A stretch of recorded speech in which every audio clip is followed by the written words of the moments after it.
A'udzubillahi minasyaitonirrajim. Aku berlindung kepada Allah dari godaan syaitan yang terkutuk.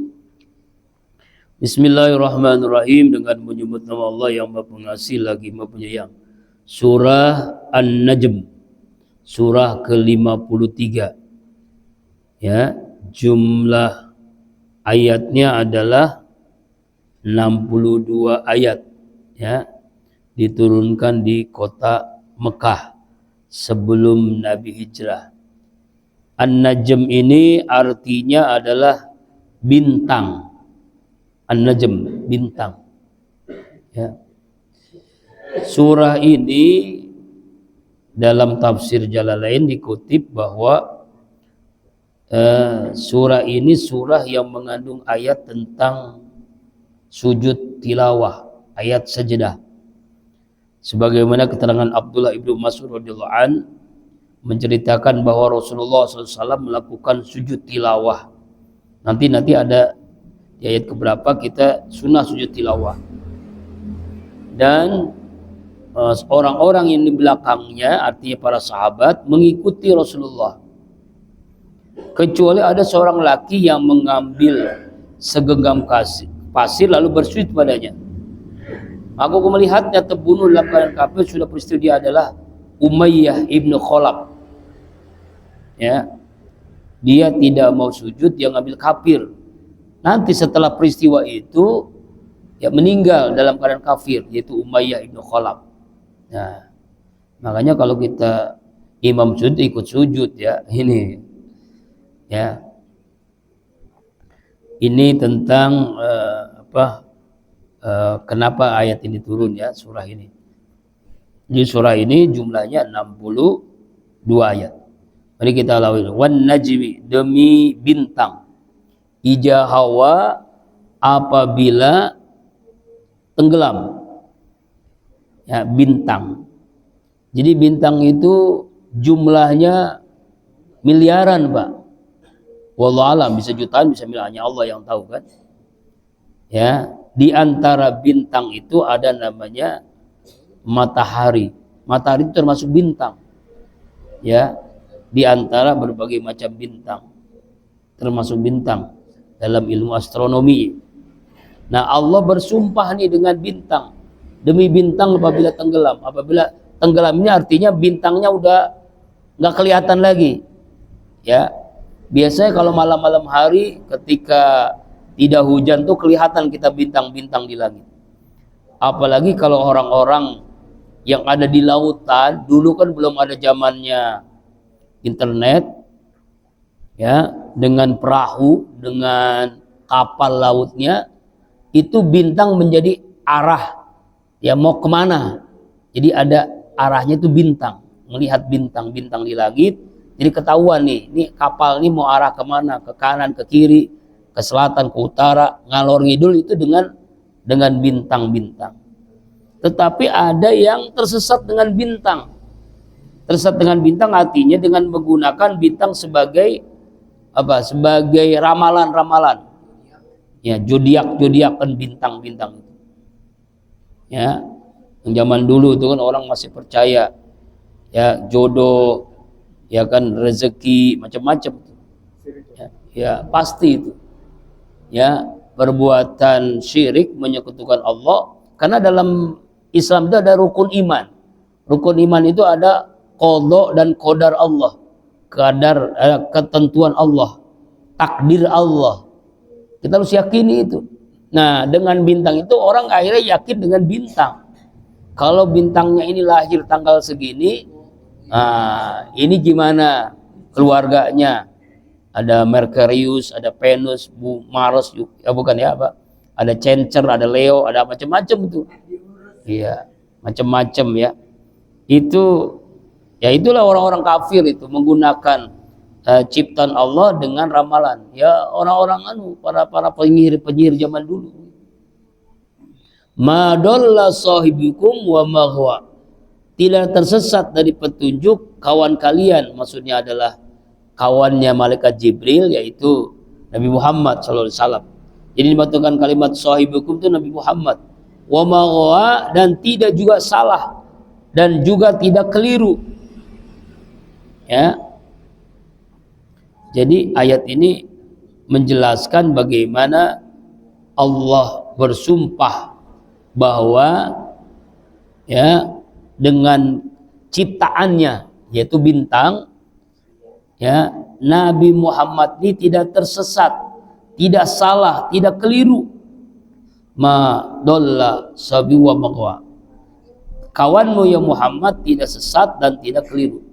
Ini jawaban dari sumpah, yaitu kesaksian terhadap Rasulullah Muhammad SAW bahwa beliau adalah seorang yang berada di jalan yang lurus, mengikuti kebenaran, bukan orang yang tersesat, bukan orang yang menyimpang dari jalan Allah. Itu. Maka Allah Subhanahu wa taala membersihkan Rasulullah SAW syariatnya dari kemiripan yang dilakukan oleh orang-orang Yahudi, orang Nasrani, orang Majusi, orang-orang yang kafir. Bahkan Allah pun berselawat kepada Rasulullah SAW. Ini, wa ma yantiku anil hawa, dan tidaklah Nabi Muhammad mengucapkan ucapannya anil hawa itu berasal dari hawa nafsu. Jadi apa yang diucapkan Nabi itu bukan berasal dari hawa nafsunya. Yang diucapkannya, yang beliau baca Al-Quranul Karim itu bukan ciptaannya, tapi bukan buatannya, tapi ciptaan Allah Subhanahu wa ta'ala melalui lisannya Nabi Muhammad. Jadi bukan dari nafsunya, ya. In huwa illa wahyuha, tidaklah Al-Quran itu kecuali wahyu yang diwahyukan kepada Allah, ya. Tidaklah yang disampaikan Rasulullah itu adalah wahyu dari Allah. Jadi tidak ada penambahan, tidak ada pengurangan. Apa yang diucapkan Nabi itu semuanya dari Allah. Wa ma yantiqu anil hawa in huwa illa wahyu yuha. Sehubungan dengan ayat ini, ayat yang keempat ini, dalam sebuah hadis Rasulullah SAW bersabda, an Abi Umamah annahu sami'a Rasulullah SAW yaqul, dari Abi Umamah bahwa dia telah mendengar Rasulullah SAW bersabda, la yudkhulannal jannah bi syafaati rajulin laisa binabi mislu uyain, sungguhnya dimasukkan dalam surga berkat syafaat seorang laki-laki yang bukan nabi sebanyak orang yang semisal dengan dua kabilah, Rabi'ah dan Mudhar. Seorang laki-laki bertanya, wahai Rasulullah, siapakah itu Rabi'ah? Bukankah Rabi'ah itu berasal dari Mudhar? Rasulullah menjawab, aku hanya mengatakan apa yang harus aku lakukan. Artinya yang diucapkan Rasulullah adalah bagian dari wahyu Allah Subhanahu wa ta'ala. Kemudian dalam keterangan lain dikutip dari hadis Abdullah bin Umar bahwa ia pernah mendengar Rasulullah SAW mengatakan dengan menghafalnya, ya, kemudian orang Quraisy melarangku berbuat demikian. Mereka mengatakan, sungguh yang kamu mencatat semua yang kamu dengar Rasulullah. Para Rasulullah adalah seorang manusia yang juga berbicara saat emosinya. Maka aku menahan diri dan menulis pun aku ceritakan tersebut kepada Rasulullah. Beliau mengatakan, teruslah tulisanmu, demi Allah Tuhan yang jiwaku berada di dalam genggamannya, tidaklah yang keluar dari lisanku kecuali sesuatu yang hak, yang benar. Kecuali yang hak, sesuatu yang benar. Artinya apa yang diucapkan Rasulullah adalah dari Allah. Ma akhbartukum annahu laza min indillah wa huwa alladzi la yashakka fihi. Apa yang kusampaikan kepada kalian dari sisi Allah, itulah hal yang tidak ada keraguan. Artinya apa yang disampaikan Rasulullah itu adalah dari Allah Subhanahu wa ta'ala. Ya, artinya Rasulullah tidak pernah mengarang-arang sendiri. Apa yang Rasulullah katakan, in huwa illa wahyuha, yang Allah wahyukan kepadanya. Kemudian ayat yang selanjutnya, ayat 5. Allamahu syadidul quwa, mengajarkan kepadanya malaikat Jibril yang sangat kuat, ya, sangat hebat. Artinya dalam ayat ini Allah menceritakan tentang Nabi Muhammad ya telah diajarkan oleh malaikat Jibril. Malaikat Jibril ini adalah syadidul quwa, malaikat yang sangat kuat.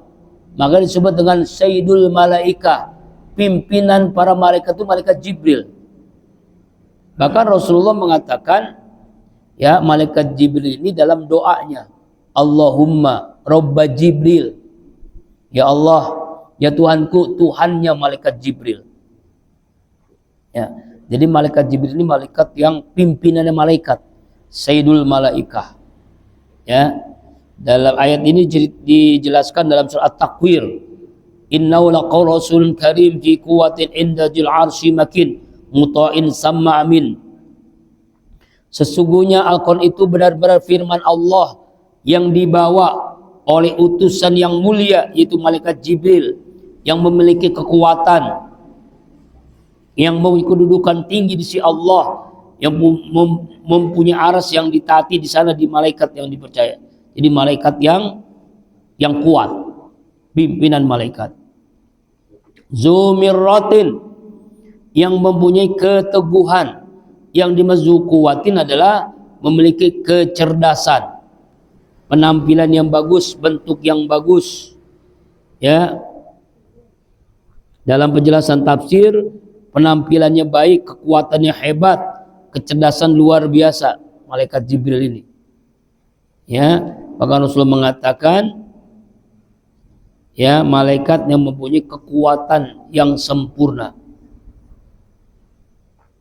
Kemudian fastawa, maka malaikat Jibril menampakkan wajah yang aslinya, rupa yang aslinya. Jadi pernah Rasulullah itu menerima wahyu dari Allah melalui malaikat Jibril. Malaikat Jibril itu menampakkan wajahnya yang asli. Karena malaikat Jibril ini malih rupa ya. Artinya bisa berbentuk manusia, bisa dengan wajah yang asli. Rasulullah pernah melihat dengan wajah yang asli. Rasulullah juga pernah melihat dengan wajah manusia, supaya sahabat nggak takut. Pernah kejadian dalam hadis Arba'in itu diceritakan tentang rukun iman, rukun Islam, rukun ihsan. Itu ada seorang laki-laki perjalanannya jauh, tapi nggak kelihatan jauh. Tidak kelihatan ada bekas. Kalau orang dulu kan di zaman Nabi itu kan padang pasir. Ya pasti dong kotor wajahnya, bajunya dengan pasir-pasirnya. Tapi orang ini aneh. Padahal sahabat nggak pernah melihatnya. Ya, wajahnya bersih, pakaiannya bersih. Langsung duduk. Jadi istilahnya nyelonong kalau orang kita maju. Baru sampai, ini kayak kita lagi ngaji begini nih, langsung duduk dekat dengan Nabi. Langsung dengkulnya orang tadi dekat nyatu dengan dengkulnya Nabi. So akrab. Ya kan? Lalu dia menanyakan tentang rukun Islam, rukun iman, rukun ihsan, tentang apa tanda-tanda kiamat dan sebagainya. Pertanyaan itu selesai, itu pulang. Lalu Rasul tanya, tahu nggak sahabat siapa yang datang? Allah dan Rasul yang hanya tahu. Nggak ada yang tahu. Kami nggak tahu ya Rasul. Itulah malaikat Jibril. Jadi malaikat Jibril dengan wajah bentuk manusia. Nah, ini pernah di ayat ini menjelaskan bahwa fastawa, malaikat Jibril menampakkan dengan wajah yang asli malaikat. Wa huwa bil ufuqil a'la, dan dia malaikat itu berada di ufuk langit yang paling tinggi. Ya, di ufuk langit yang paling tinggi. Ya, riwayat lain di sini dijelaskan dalam tafsir Ibnu Katsir, menurut Ikrimah datang dari cahaya subuh. Menurut Mujahid tempat terbitnya matahari, kelihatan itu. Allahu Akbar. Riwayat dari Ibnu Mas'ud, Rasulullah SAW pernah melihat malaikat Jibril dengan wajah yang asli 2 kali. Yang pertama ketika Rasulullah meminta Jibril untuk memperlihatkan, kepo dia. Jibril, saya pengen tahu wajah kamu yang asli seperti apa. Ya kan? Rasulullah pengen melihat, ya kan? Kemudian yang kedua, ketika beliau Isra Mi'raj, ketika naik bersama malaikat Jibril, maka Jibril dengan wajah yang asli. 2 kali Rasulullah melihat malaikat Jibril dengan wajah yang asli. Ini riwayat Ibnu Mas'ud. Summa dana fatadalla. Ayat yang berikutnya ya. Kemudian dana, ya, Jibril itu mendekati Nabi Muhammad SAW. Fatadalla.